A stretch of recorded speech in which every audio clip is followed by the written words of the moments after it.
Good evening, I'm Greg Floyd. And I'm Liz Bishop. Before we get to our other top story tonight, we're following some breaking news in Albany right now. That's right, firefighters on the scene of a house fire at 156 Fairlawn Avenue in Albany. Details limited at this point. We do have a crew on the way. We'll have details for you just as soon as we get them. But also happening right now, Rotterdam Police have now identified an elderly man who was killed in a fire just hours ago. Crews are still at the scene of the home where 97-year-old Frank LaRosa died. That fire broke out just after 7 o'clock at the home in the 1900 block of Rensselaer Avenue in Rotterdam.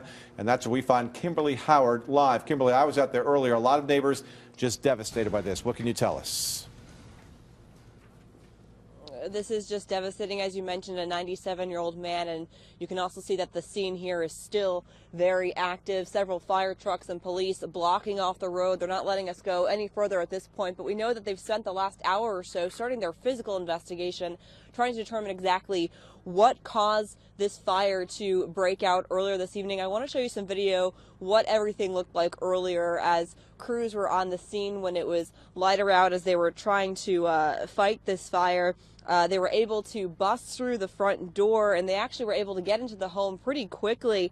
But for that elderly man who they found in the living room, 97-year-old Frank LaRosa, it was unfortunately too late. The room was well involved when they got here. Flames were coming out the windows at the front of the house.